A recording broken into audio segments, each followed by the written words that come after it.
Yo my people, what's going on? I'm named Z-Man. I'm gonna lie, as a Londoner, I feel like it makes the most sense for me to review this shoe. I guess you know what I'm kind of on about right now. But today I'm bringing to you a review on the Jordan 1 London Zoom Comfort. This shoe dropped on the 27th of February for a retail price point of £130. It dropped at your normal retailer, so we obviously had the N, the SNS. The majority of your EU sites had the shoe. So I'm excited to showcase to you the materials and the different aspects of the shoe. So starting off with the box, bit of a different box to what we normally see. The normal Jordan 1 box is normally a black box with the red Nike logo. But obviously this is different. This is an ordinary brown cardboard box with this time black logo in. All around the box is the same as the normal Air Jordan 1 box. So yeah, let's start from the front.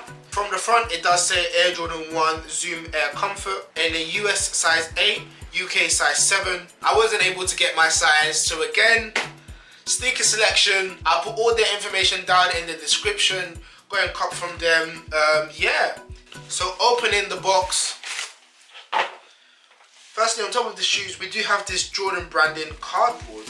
On the underside of the cardboard, I think, yeah, this is just an explanation of the difference in the Zoom Air compared to the ordinary Air Jordan 1 highs. Reading from the top, it does say designed in Beaverton, re-engineered for ultimate comfort. Has some numbers at the top.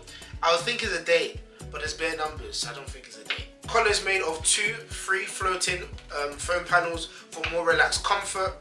For more relaxed fit, foam pods under perforated lining in both the tongue and collar for added comfort around the ankle. It says heel zoom bag, top loaded into foam drop-in. Foam drop-in allows for all-day comfort. Rubber sidewall allows for the comfort of foam with the iconic cupsole look of the Jordan 1. Right off the bat, this does remind me of like, you guys are gonna hate me for this, but like a pediatrician's Air Jordan 1. Basically, if you're to complain that normal traditional Air Jordan 1 is hurting your feet, that the doctor would recommend to you because it looks like the original, but it's not. What I find interesting, but a bit excessive I would say, is that each shoe comes individually wrapped. Nike, why? So taking out the shoes, first of all, whoo, this shoe is, oof, it smells pang, like, oh my gosh. Now I'm not gonna lie guys, this shoe smells nice. That fresh, plasticky, smell. I said this and I'm gonna say it again. The ankle support reminds me of tripe or shaki. If you don't know what shaki is, guys, go and type in tripe. This reminds me of tripe.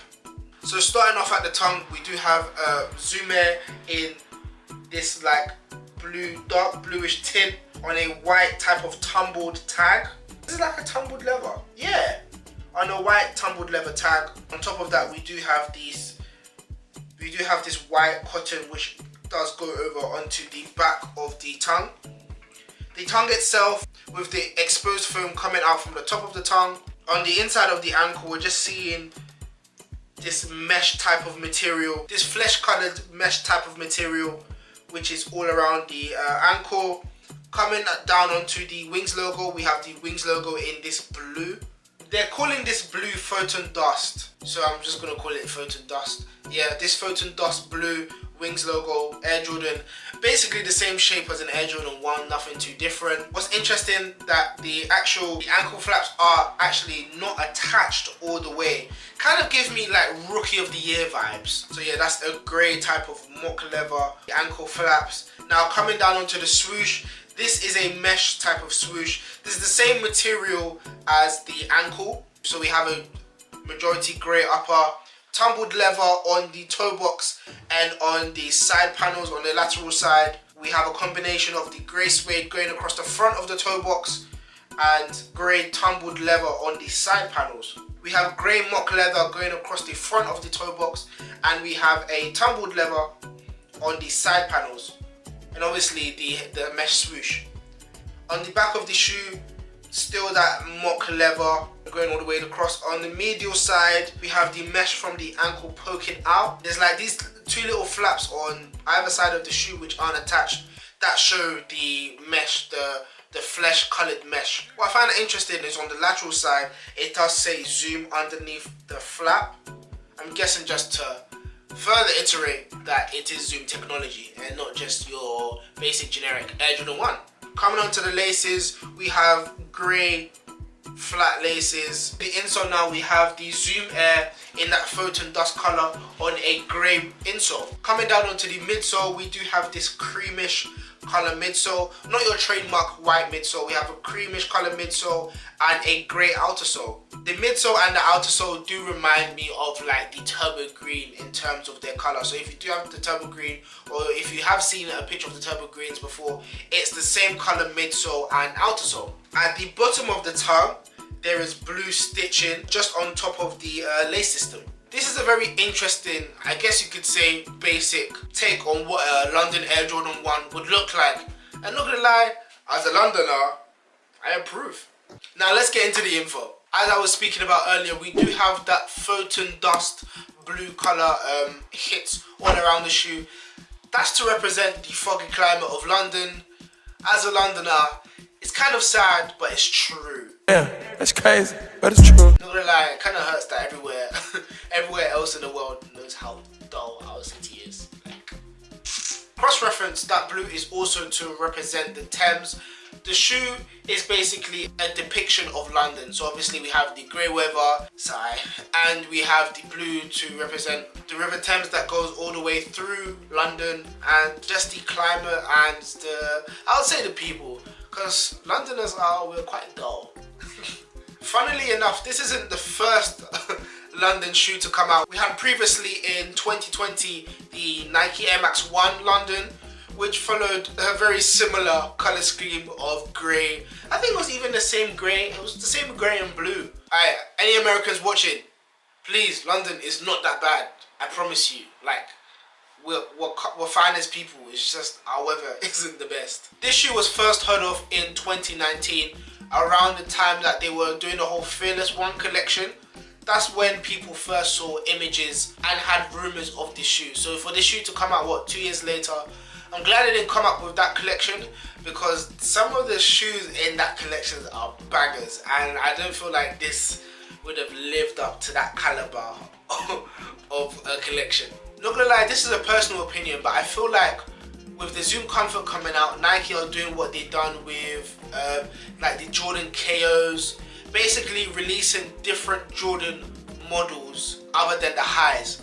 I guess you could say the mids is part of it. So obviously now we have the mids, we have the Zoom Comforts. We had that Jordan where you could switch around the ankle to different Jordans. Basically, I think it was a zip. So you had the zip and you could zip off the ankle and then interchange it with different Jordans of the same technology, if you get what I mean. Which is kind of resembling the Union Jordan 1s, but boy, please, I don't want to bring those out because those look like hot trash. Although I'm not gonna lie, I like the way that Nike are really pushing the Zoom Comfort range, because I haven't tried this personal pair on, but I feel like they've really done well for the people who just look at Jordan 1s as one regular, uncomfortable shoe. Because I'm not gonna lie, that shoe can get very, very, very uncomfortable, especially for somebody who walks with a flat foot. So CWP now, comfort. Not gonna lie, it says it in its name, Zoom Air Comfort. This shoe is a very comfortable shoe. Sizing, I would say go true to size. It fits like a Jordan 1. Go true to size or half a size up. This foam isn't the first time we've seen foam on a Nike shoe. We've had the Blazers, we even had the Off-White Air Max 90s, which also did feature exposed foam. So I feel like this does add to the whole silhouette of the shoe. That Zoom Comfort does accommodate for your ankle, so I feel like it's fine. There might be a bit of speculation, yes, the ankle is double cheeked up, but apart from that, everything's fine. Half a size up or your true size. Wearability now. It's a grey shoe. Shouldn't be that hard. It's grey shoe with hints of blue.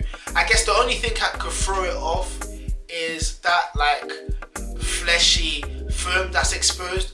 But if you're wearing a jean or if you're wearing a trouser which is longer that covers up, nobody would see it. So I would say for wearability, either go with the same colors, or I feel like this shoe gives you range to experiment. So yeah, just go wild, innit? Profitability now. I don't see it being that profitable. I can't remember what their Air Max 1s are doing, but I don't feel like the Air Max 1s are that profitable either. I would say people use this shoe more as a beta shoe because looking at the different textures of leather, obviously we have that mock leather going across the front and we have that tumbled leather, which is easier to clean than say a suede or a nubuck. So I feel like this shoe is really gonna get damaged and run out. So in terms of profit, if you're buying, I would say the shoe stays around 280, 300 for quite a while. I don't see the shoe going any higher, and especially because it's a London shoe, people don't really care too tough, so I don't see it going anywhere. Not gonna lie, to me, the only people who are gonna buy the shoe are Londoners. I don't see anybody else really interested in this shoe. So I would say prices stay around 280 to 300. Probably in the future, it might hit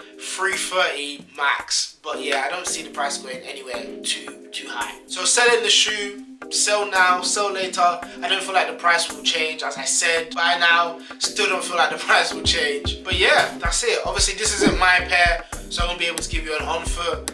Again, I'm sorry lads. When I start to win raffles, that's when I can be giving you on foots and doing all sorts of madness. But yeah guys, hope you enjoyed this review. Please like, comment and subscribe. Share with your friends. Turn my post notifications on so you're notified when I release another video. I'm gonna try and do another one within the next one of this one. This has been named E-Man, and yeah, peace.